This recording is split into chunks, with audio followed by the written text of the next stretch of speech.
शहर के बीचों बीच एक पुराने पुल के नीचे झोपड़ी नुमा बस्तियां बसी थी। वही एक 14 साल का लड़का रहता था, अमन। अमन का चेहरा मासूम था, पर आंखों में एक अजीब सी थकान झलकती थी। उसके पिता का पता उसे कभी नहीं चला और मां मजदूरी करते करते बीमारी से चल बसी थी। मां के जाने के बाद से ही वो अकेला था। दिन उसका कैसे बीतता? कभी पुल के नीचे रिक्शे वालों के लिए पानी भरकर 2 रुपए कमा लेता, कभी सब्जी मंडी में टोकरी उठाकर पेट भरता, और अगर कुछ ना मिले तो खाली पेट सोना ही उसकी नियति बन चुका था। लेकिन अमन के दिल में एक अजीब सा शौक पल रहा था। जब भी कोई बांसुरी वाला सड़क पर धुन बजाता, उसका मन जैसे कहीं और उड़ जाता।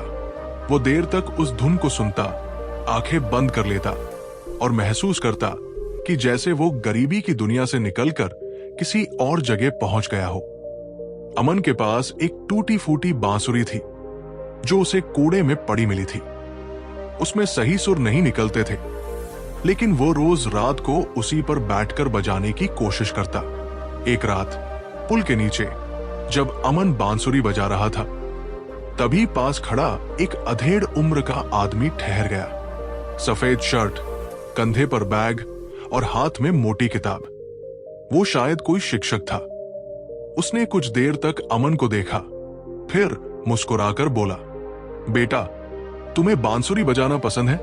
अमन पहले तो चौंका, फिर हिचकिचाते हुए बोला, हाँ बाबूजी, लेकिन ये टूटी हुई है, ठीक से आवाज भी नहीं आती। आदमी पास बैठ गया, बोला, बांसुरी टूटी हो सकती है, लेकिन सपने कभी नहीं टूटने चाहिए। अगर सीखने की चाहत है तो साधन खुद मिल जाते हैं। अमन ने मासूमियत से पूछा, क्या मैं भी अच्छे से बजा सकता हूं? आदमी की आंखों में चमक थी। क्यों नहीं बेटा, मेहनत करेगा तो दुनिया तेरी धुन सुनेगी। ये शब्द अमन के दिल में ऐसे उतर गए जैसे किसी ने अंधेरी रात में दीपक जला दिया हो।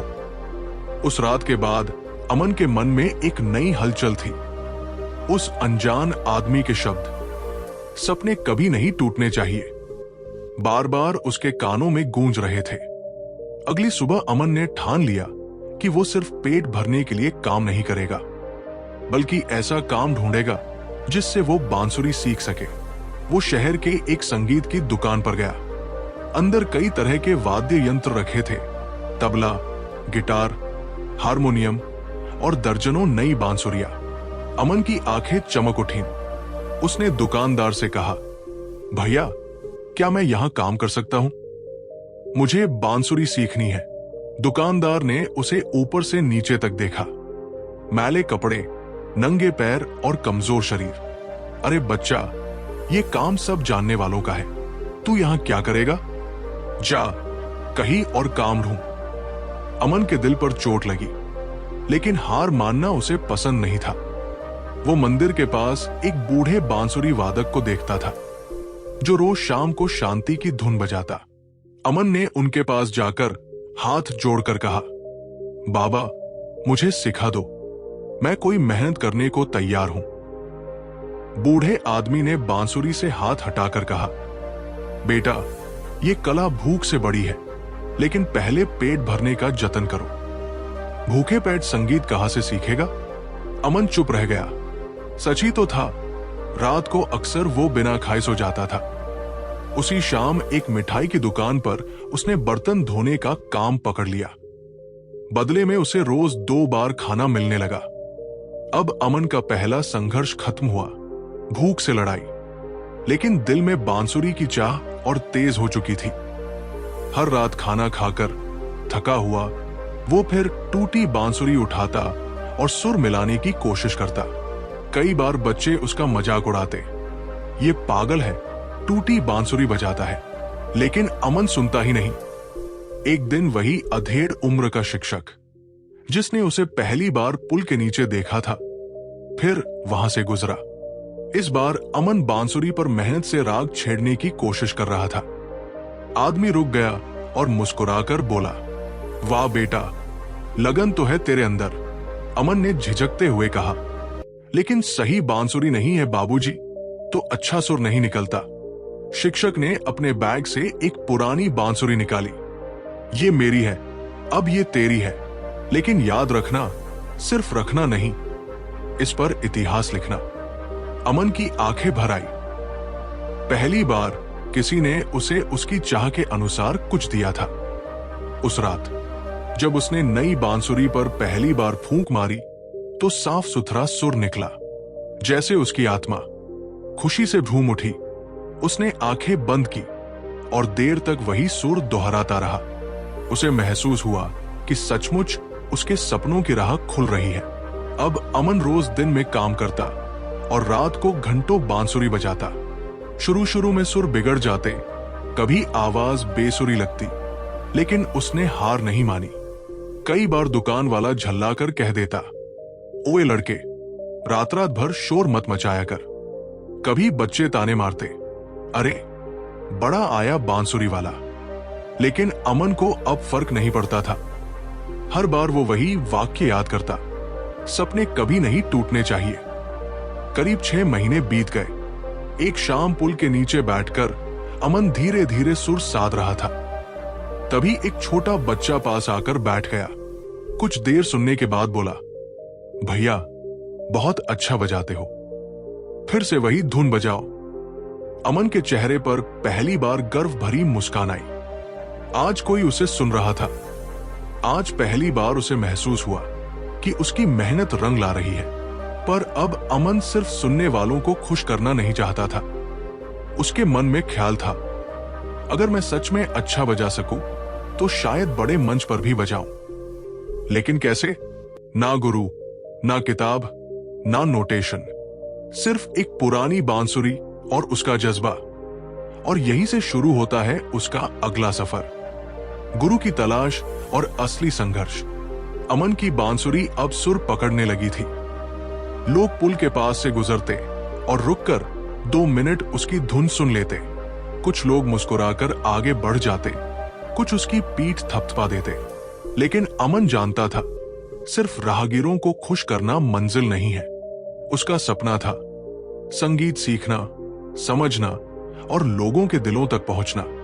एक दिन शहर में एक बड़े संगीत महोत्सव का पोस्टर लगा देखा।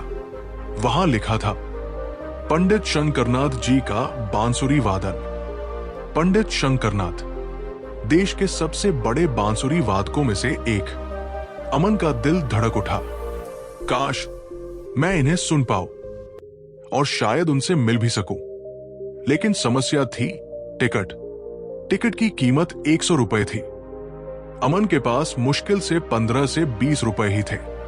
उसने ठान लिया, मुझे जाना ही है। 3 दिन तक वो दिन रात काम करता रहा, बर्तन धोने से लेकर बोरा ढोने तक हर काम। और आखिरकार चौथे दिन उसके पास पूरे 100 रुपए हो गए। महोत्सव वाली शाम, मैले कपड़े पहने, पांव में चप्पल भी टूटी हुई, लेकिन आंखों में उम्मीद लिए अमन वहां पहुंचा। जब पंडित शंकरनाथ ने मंच पर बांसुरी बजाना शुरू किया तो अमन की सांसें थम गई। वो धुन ऐसी थी मानो हवा भी ठहर गई हो। अमन की आंखों से आंसू बह निकले। यही है, यही तो मैं करना चाहता हूं। कार्यक्रम खत्म होने के बाद अमन भीड़ चीरकर बैक स्टेज पहुंचा। गेट कीपर ने रोका। अरे कहां घुस रहा है? टिकट खत्म, अंदर नहीं जा सकते। अमन हाथ जोड़कर बोला, भैया बस 1 मिनट, मैं उनका पैर छूना चाहता हूं। मैं भी बांसुरी सीखना चाहता हूं। पंडित जी ने यह सुन लिया और खुद बाहर आ गए। उन्होंने अमन को देखा, कपड़े मैले, चेहरा पसीने और धूल से भरा, लेकिन आंखों में चमक। पंडित जी ने पूछा, बेटा बांसुरी बजाता है? अमन ने झिझकते हुए अपनी पुरानी बांसुरी दिखाई और धीरे धीरे एक धुन छेड़ी। सुर पूरे सही नहीं थे, लेकिन उसमें लगन और आत्मा थी। पंडित जी मुस्कुराए। साधना है तेरे अंदर, गुरु चाहिए। अमन ने तुरंत कहा, आप मेरे गुरु बन जाइए। पंडित जी ने थोड़ी देर सोचा और बोले, गुरु बनना आसान नहीं। मैं शिष्य तभी बनाता हूं जब वो भूख, थकान और तानों से लड़ सके। क्या तू तैयार है? अमन ने बिना पलक झपकाए कहा, हाँ गुरुजी, गुरुजी ने शर्त रखी, सुबह 4 बजे से साधना शुरू होगी, घंटों रियाज करना होगा और बदले में कोई धन नहीं दूंगा, सिर्फ ज्ञान मिलेगा। अमन बोला, गुरुजी, मुझे धन नहीं, बस सुर चाहिए। अगले दिन से उसका नया जीवन शुरू हुआ। सुबह अंधेरे में उठना, घंटों बांसुरी पर सुर साधना, दिन में मजदूरी करना और रात को फिर रियाज। कई बार उसके होंठ सूज जाते, सांस फूल जाती, शरीर टूट जाता, लेकिन हर बार वही वाक्य याद आता, सपने कभी नहीं टूटने चाहिए। गुरुजी ने देखा कि अमन ईमानदारी से मेहनत कर रहा है। उन्होंने कहा, अब तू मेरे घर के बरामदे में रह सकता है, यहां सो जा ताकि रियाज आसान हो। अमन की आंखों में चमक आ गई। अब उसके पास सिर ढकने की जगह थी। धीरे धीरे दिन महीनों में बदले। अमन अब सुरों को समझने लगा था। गुरुजी अक्सर कहते, तेरे सुरों में दर्द है और यही तुझे खास बनाएगा। लेकिन असली परख अभी बाकी थी। गुरुजी ने कहा, अगले महीने तू मेरा प्रतिनिधित्व करेगा, शहर के छोटे मंच पर बांसुरी बजाएगा। अगर सफल हुआ तो तेरा नाम होगा, वरना फिर से शुरुआत।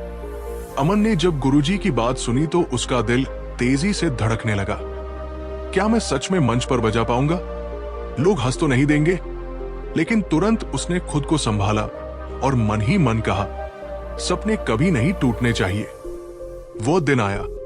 शहर के एक छोटे से सभागार में कार्यक्रम था।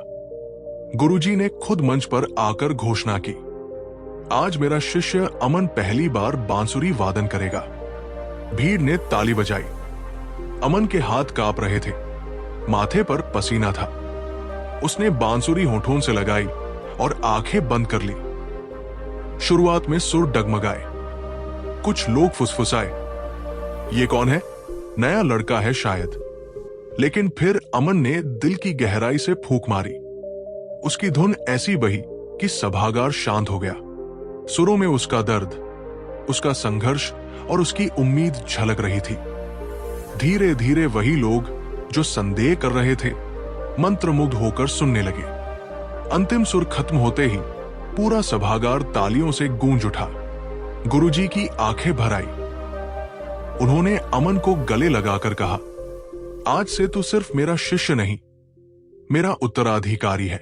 उस कार्यक्रम के बाद अमन का नाम पूरे शहर में फैल गया। लोग कहते, वो लड़का जो पुल के नीचे सोता था अब बांसुरी वाला बन गया। धीरे धीरे उसे और मंच मिलने लगे, कभी मंदिर में, कभी स्कूल में, कभी छोटे महोत्सवों में। जहां भी वो बजाता, लोग रुककर सुनते और ताली बजाते। एक रात कार्यक्रम के बाद गुरुजी ने कहा, बेटा, अब तेरा नाम हो गया है, लेकिन याद रख, संगीत सिर्फ शोहरत के लिए मत बजाना। इसे उन तक पहुंचाना जिनके दिल टूटे हैं, जो अकेले हैं। सुर वही अमर होता है जो दिलों को जोड़ता है। अमन ने सिर झुकाकर कहा, गुरुजी, अब मेरी धुन किसी और के आंसू पोंछेगी। समय बीता। अमन अब 19 साल का हो चुका था। वो न सिर्फ बांसुरी वादक बन चुका था, बल्कि शहर की झुग्गियों में जाकर बच्चों को मुफ्त में संगीत सिखाने भी लगा। जब बच्चे उसे घेर कर कहते, भैया, हमें भी बांसुरी बजाना सिखाओ, तो अमन मुस्कुराकर वही वाक्य दोहराता, सपने कभी नहीं टूटने चाहिए। एक रात अमन अपने छोटे से कमरे की छत पर बैठा था। हाथ में वही बांसुरी थी जो गुरुजी ने उसे पहली बार दी थी। आसमान में तारे चमक रहे थे। उसने बांसुरी होठों से लगाई और धीरे धीरे वही धुन बजाई जो पुल के नीचे टूटी बांसुरी पर बजाने की कोशिश करता था। अब वो धुन अधूरी नहीं रही थी, अब वो मुकम्मल थी। संघर्ष, मेहनत और विश्वास की गवाही देती हुई। अमन के चेहरे पर संतोष की मुस्कान थी।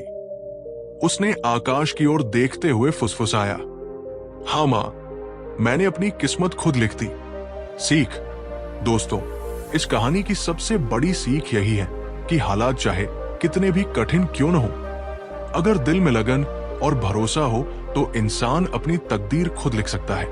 भूख, गरीबी और ताने सिर्फ इम्तिहान है जो इंसान उनसे टूटता नहीं, वही आगे बढ़कर नई पहचान बनाता है। याद रखिए, किस्मत आसमान से नहीं मिलती, उसे अपनी मेहनत और जज्बे से जमीन पर गढ़ना पड़ता है। अगर आपको यह कहानी पसंद आई हो तो इसे अपने दोस्तों और परिवार के साथ जरूर शेयर करें। चैनल को सब्सक्राइब करें और लाइक करना न भूलें। आपकी एक छोटी सी प्रतिक्रिया हमारे लिए बड़ी प्रेरणा है।